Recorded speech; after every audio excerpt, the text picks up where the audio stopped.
Olá, boa noite. Eu me chamo Isabelle, eu sou uma aluna do mestrado em Ciência das Religiões e eu estou aqui para continuar a discussão proposta por Will dentro do livro de Weber, A Ética Protestante e o Espírito do Capitalismo, mais precisamente a parte do espírito do capitalismo, inicialmente, né? Nesse ponto, nós falamos sobre as discussões de Sombart acerca da gênese do capitalismo.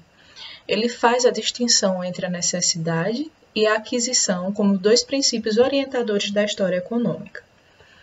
Ele coloca que existe a obtenção de bens necessários, né, que visam suprir nossas necessidades pessoais. E no segundo caso, a obtenção desses bens, mas que não buscam obter as nossas necessidades primárias, em si outras formas de aquisição, né, coisas mais supérfluas. Mas ele menciona que existe uma categoria de economia aquisitiva que deve ser encaixada dentro dessas economias de necessidade, que são as empresas dirigidas por empreendedores particulares. Por que seria isso, né? Porque eles fazem o investimento monetário em busca de lucro, mas que visam a sobrevivência. Então, eles possuem também um caráter tradicionalista, mesmo que eles busquem o lucro. E o porquê desse fato?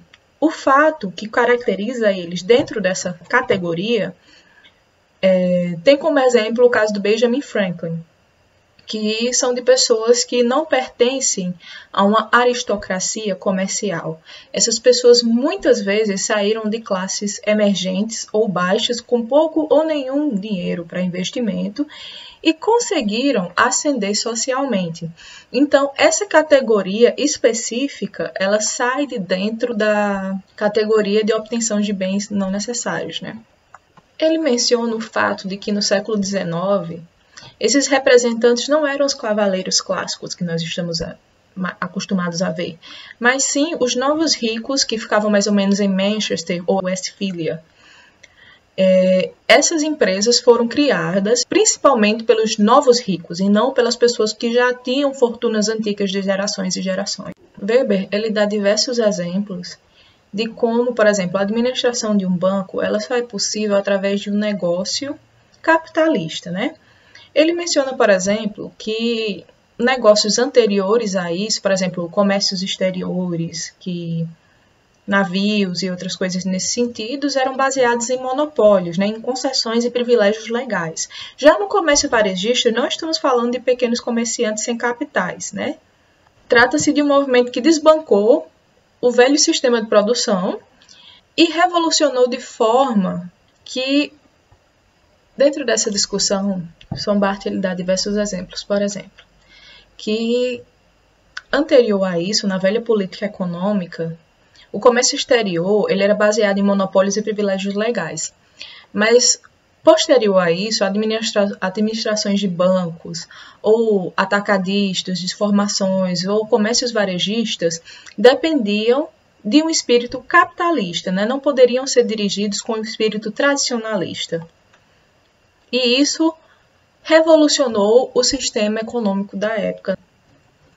A exemplo das produções têxteis, nós temos um comércio em que você encontrava os artesãos que produziam os tecidos, geralmente linho, e eles entregavam aos produtores, e que não existia uma grande competição entre os comerciantes, né? Eles tinham buscavam obter esse lucro, viviam confortavelmente, mas não era um excesso, eles não tinham dinheiro como a aristocracia tinha, né? Eles tinham um negócio tradicionalista, eles possuíam um modo tradicional de vida e a margem de lucro e a quantidade de trabalho eram muito inferiores do que vieram a ser posteriormente da Revolução Industrial. Houveram diversas coisas que mudaram, né, facilitaram essa transição. Seja porque deixaram de fazer uma tecelagem manual para fazer uma tecelagem mecanizada.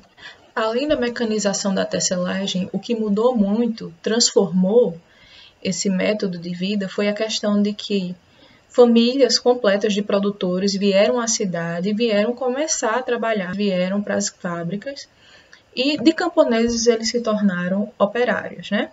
Eles tiveram que mudar seus métodos de comercialização para atingir diretamente o consumidor final. E isso alterou diversas coisas, desde a qualidade a tudo que se encaixasse, e isso alterou muitas coisas, né? Adaptou o produto diretamente às necessidades e gostos dos clientes. E introduziu uma política de preços baixos e de giro grande, ou seja, você tinha que ter um baixo custo de produção e um grande lucro em cima da peça, diferente do que haveria sido anteriormente. Não se tinha uma margem de lucro tão grande, só o necessário. As pessoas que não seguiram esse modelo de negócio foram cortadas, né? Elas foram forçadas a se adaptar a esse modelo, porque a concorrência se tornou muito mais alta. Mas o que beneficiou muito a indústria foi a questão do incentivo, né? Muito dinheiro foi investido na indústria durante essa época. E o dinheiro que foi investido nessa época, que muitas vezes não era muito, foi o que impulsionou o espírito moderno do capitalismo. Não foram aventureiros ou inescrupulosos que proporcionaram essa mudança econômica. Os homens que proporcionaram essa mudança, eles eram homens éticos e perspicazes, né? Pessoas que foram capazes de se livrar da tradição comum e se adequar a esse novo modelo de homem dos negócios.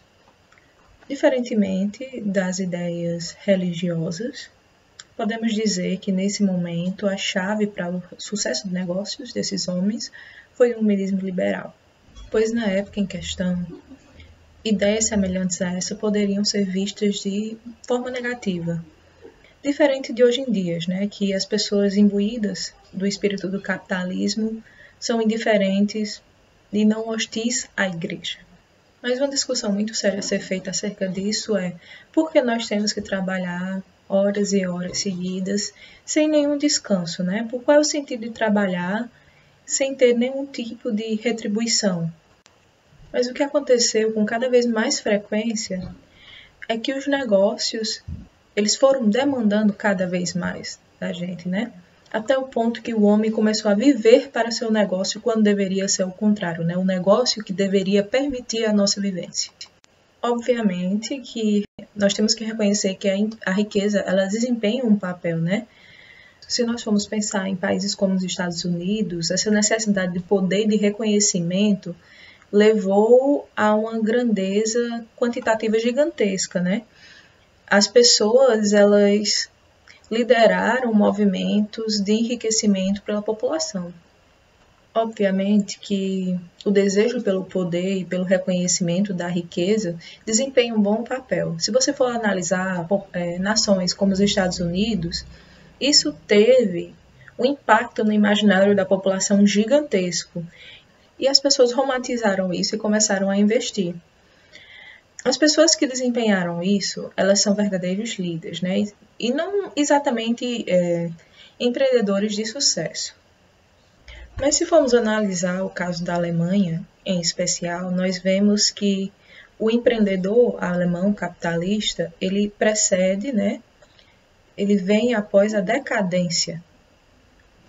Então, ele tenta ocultar esse tipo de coisa, mas ele também evita ostentação e gastos desnecessários, né? Ele aproveita o seu poder, mas ele fica embaraçado, ele fica com vergonha de manifestações externas de reconhecimento social, né? Ele não gosta de se exibir, o que em muitos outros casos as pessoas tentavam ocultar, né? O sistema capitalista ele precisa tanto da devoção quanto a vocação para fazer dinheiro, e uma atitude voltada para os bens materiais tão adaptada ao sistema quanto às condições de sobrevivência na luta econômica. Nós notamos que não é mais necessário o suporte de qualquer força religiosa, né? E que as tentativas da religião influenciar a vida econômica ainda pode ser sentida, né? E é uma interferência injustificada. Mas o ponto que nós temos que chegar é quem não se adapta ao modo de vida e condições de sucesso capitalista é sobrepujado, ou seja, ele é impedido de subir. Esses fenômenos pertencem ao capitalismo moderno que se tornou predominante e emancipado de seus tentáculos antigos, mas, ao mesmo tempo, pôde destruir as antigas formas de regulamentação medieval e econômicas, se aliando ao crescente poder do Estado moderno. Alguns moralistas da época, especialmente da escola nominalista, aceitaram o negócio capitalista como um desenvolvimento inevitável, né? Tentaram justificar como necessários ao comércio.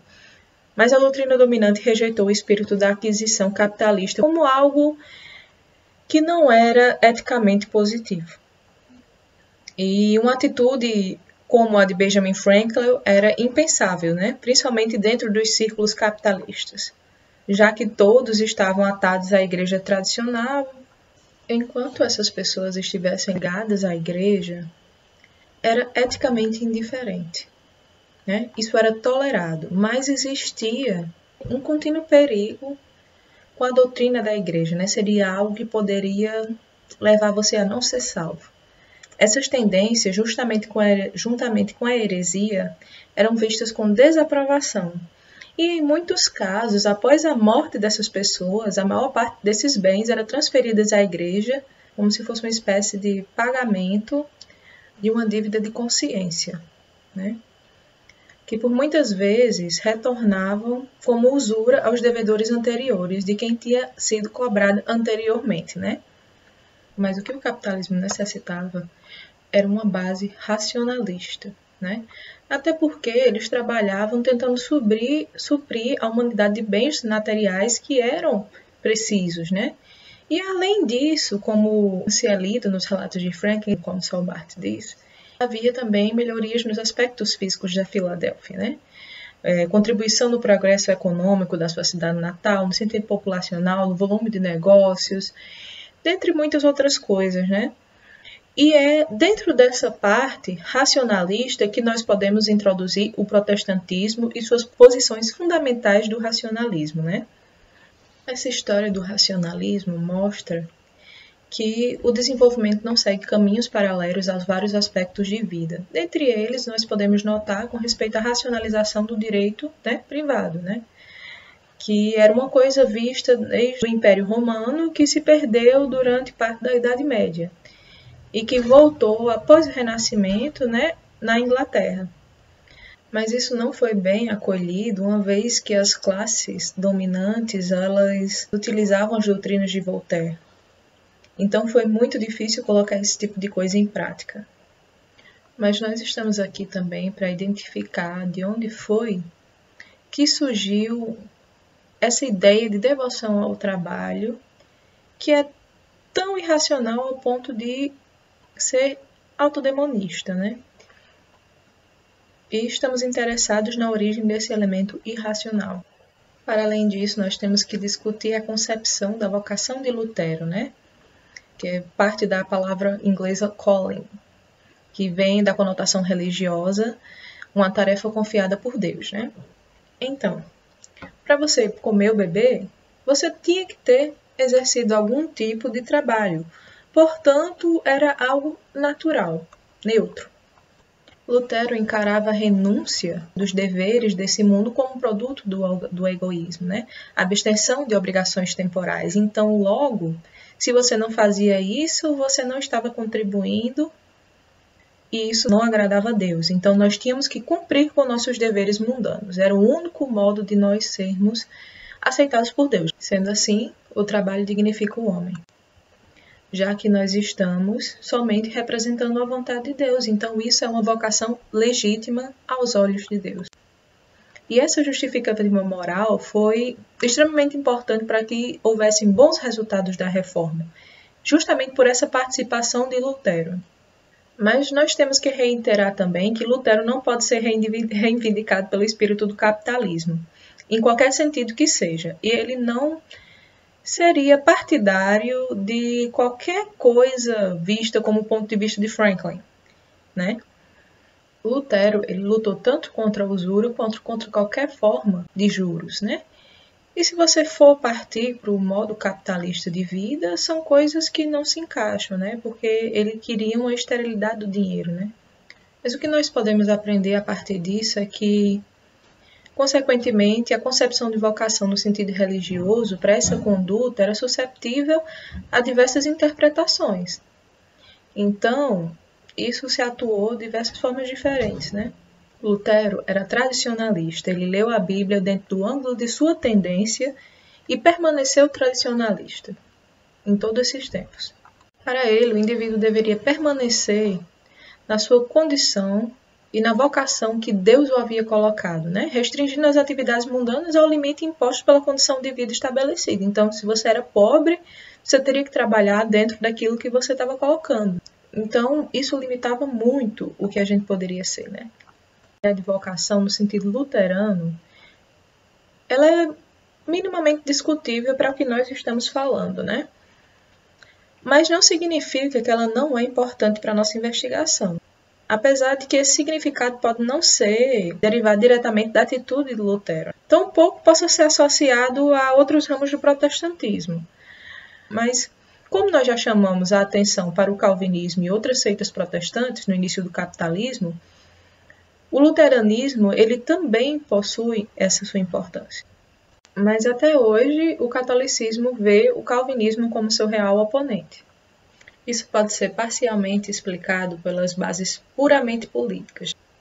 Embora a reforma seja impensável para o desenvolvimento religioso pessoal de Lutero, sem o calvinismo o trabalho dele não teria tido o sucesso permanente e concreto como nós conhecemos hoje em dia.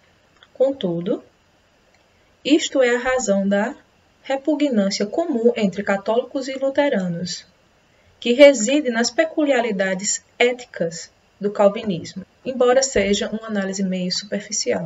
Iremos, portanto, investigar as relações entre a velha ética protestante, o capitalismo, o trabalho de Calvino e o calvinismo e outras seitas puritanas. Lembrando que nenhuma das reformas elas tinham interesse qualquer em mudar os valores éticos. Eu estou tentando mostrar os papéis desempenhados pelas forças religiosas no desenvolvimento dessas culturas modernas.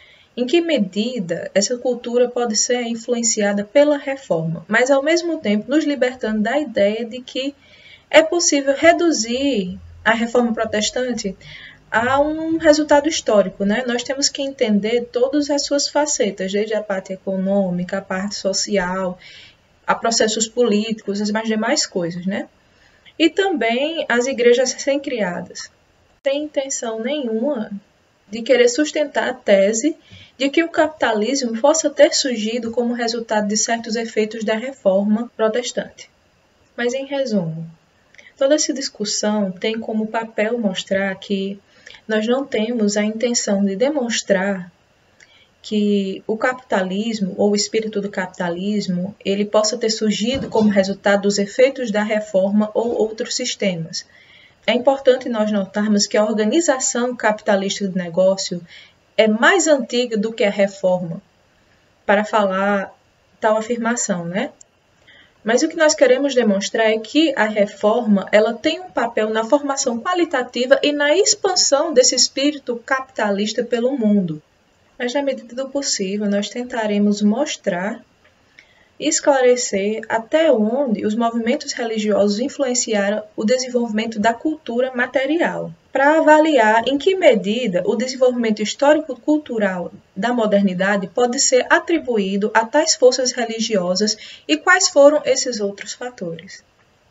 Era isso por hoje. Muito obrigada. Eu agradeço pela sorte.